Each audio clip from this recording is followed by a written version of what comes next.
Hi, hi there. My name is Renee Hobbs, and this is COM 410, the UnClassroom on digital learning in Rhode Island. And today's Thursday, September 18th. And last night we were supposed to have our live Google Hangout, but we had some technology and timing snafus. So I do want to apologize to students of COM 410. Many of you were trying to participate in this live Google Hangout only to find out that we were stuck in a school committee meeting at the Narragansett City Hall. I also want to apologize to Kira Keane from Learning Accelerator. You were also standing by waiting for this class to happen. We were testifying about the power of digital learning for the children of Narragansett, and we were surprised at how much excitement there was in the room. So our schedule just evaporated. But anyway, we're going to catch up, and next Wednesday we will have our class as usual. So this short class today is really to help you COM 410 students stay on track with your activities and your assignments, to answer any questions you might have, and to talk with you about the work that I'd like you to do for next week. So I'm going to share my screen right now, and we're going to go to the course website, and let's see if that works here. I'm going to present that to everyone. You guys might be seeing that now. And so I'm going to take you to the home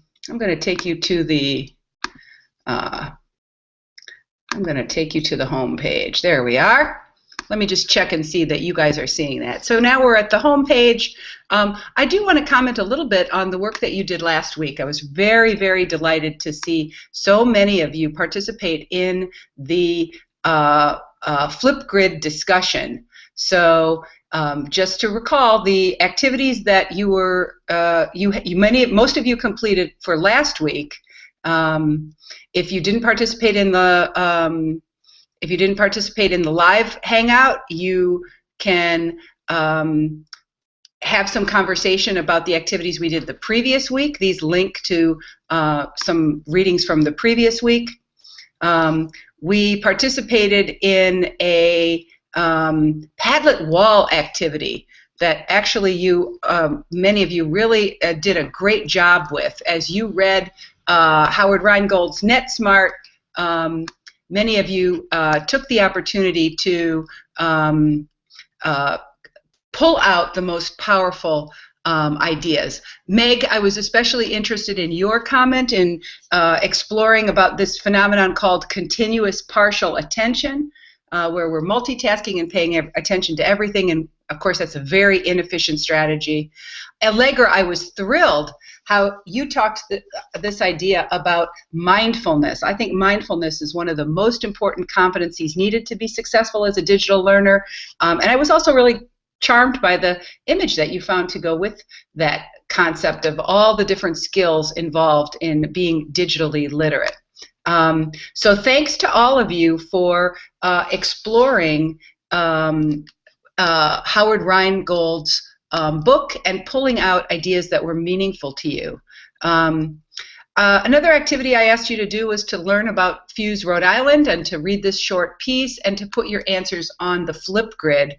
For Flipgrid to work, we really have to listen to each other and respond to each other. And so I think I watched all of you except right up to about, I think, Jordan, you were the last person who's a Flipgrid I watched, but it's really a pretty powerful tool. After reading the article and watching the video, I'm definitely on board for this blended learning. And I'm really happy. I think education has kind of been trending this way for a while, and I'm really happy they're starting to implement this new age digital learning with kind of this old school lecturing. I think both are important, and I think they make a really good marriage to help kids, because no students learn in the same way. Some are visual learners. I kind of think that these small groups are very helpful, because the students not only learn from the teacher, but can learn a lot from other students. And I think it's like someone else was saying, I was watching other Flipgrid videos, is this active rather than kind of passive learning where you're kind of just talking at the kids rather than them, experiencing it on their own and learning and kind of playing off each other. And especially with the instantaneous feedback on tests and all that stuff. And so teachers can mainly focus on the data they receive and who's not getting it, who is getting it rather than not. I do agree with that. And I think it's important to get these kids, learning as young as they can, because it's going to really give them a leg up with, especially the way that this technology is trending. I think it's important that they have a very stable background in digital learning, and I think this is really the way to go. Wow. Wow. So, Evan, thank you so much for that great post. I'm going to give that a heart. Each week in a Flipgrid, the Flipgrid comment that I find most compelling, I'm going to tweet out. I can also use this to link to this video, so I can put a link to this video in my WordPress blog, for example. If I use this button, I can embed the video into my WordPress blog, for example. I can also post it to my Facebook. I guess I have to log in to do that, which I'm not going to do, so I'll go back to the Flipgrid, and I can tweet about it as well. And it kind of even composes the tweet. You notice it says, check out Evan's Flipgrid. It's like, wow, okay. So one of the things that made, let me go back here. One of the things that made Evan's Flipgrid response so strong, Evan, what you did was you identified a couple of concepts from the Fuse RI article about the characteristics of blended learning that were most important to you. You talked about personalization, you talked about learning styles, and you especially talked about that peer-to-peer learning. So you identified the important concepts of the article, and you also connected it to your own experience. I also want to talk about the quality of the camera work for your Flipgrid. Students, please be mindful of that, because these Flipgrid videos can possibly be useful to us later on this semester, but only if they're well lit and well shot and well framed. The video in a digital environment is a little bit of a close-up medium, right? We actually have a feeling of intimacy when we're encountering people online. So take advantage of that, and make sure that your video is as compelling to watch as the ideas that you are expressing. Okay, so I was very, very pleased with your first effort there on the screen share, and I think you're getting quite the hang of it. So thanks to the Comp 410 students for really doing a great job with that. Okay, so I'm going to go back. Maybe I'm going to go back. Let's see if I can go back. Okay, there we are. Now, one thing I asked you to do that many of you did not do was to get some good Twitter friends. My goal is to have you follow 100 people and to spend 5 minutes a day reviewing that Twitter stream. And only a few of you, yesterday afternoon, only a few of you wrote something interesting that you learned while participating in Twitter and making a connection to Howard Rheingold's book. Next week, in the chapter 3 of Howard Rheingold, he's going to talk more about Twitter, and that may inspire you. But I want to talk a little bit about your work in the Twitter sphere. I'm following your work in the Twitter sphere 2 ways. I'm typing in hashtag COM410, and I'm seeing basically all of the posts that you have created. Of course, I'm posting a lot with COM410, and as I see you, I'm reminding you, don't forget to use the COM410 hashtag, or I might not find your work. I really love Kirsten's Flipgrid. I thought it was the best of the bunch, so I shared it. I shared it out to my 3,500 followers. And I want to show you something really interesting, Kirsten. I don't know if you noticed this, but lots of people favorited your tweet. They liked what you said on your Flipgrid. And so, in fact, it turned out that other people were inspired by your ideas, and that's part of the idea of participating in a learning community. So I am really pleased to see that, Kirsten, your ideas are getting out to a larger community.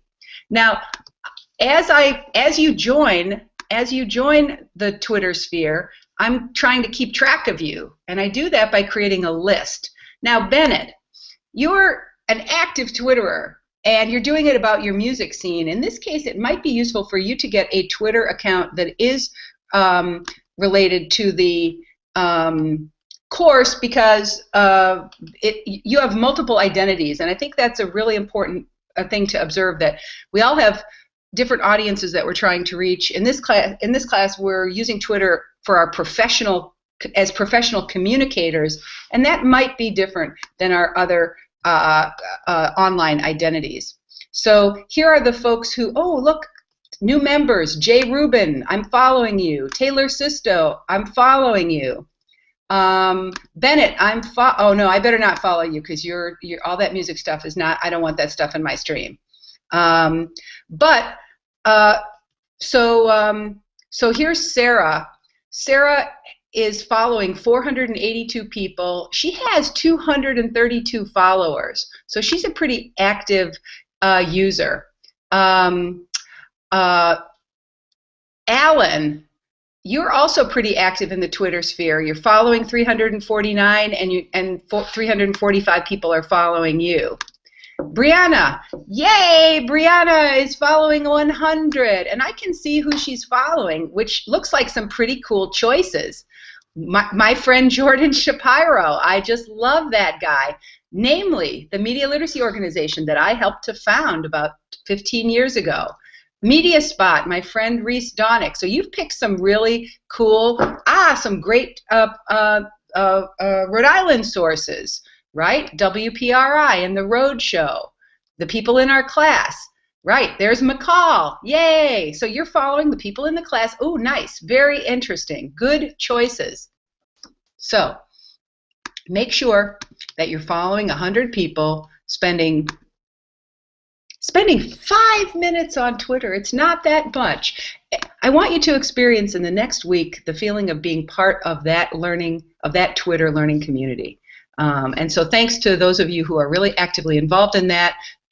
You know you're going to get my attention if you're on Twitter and you are,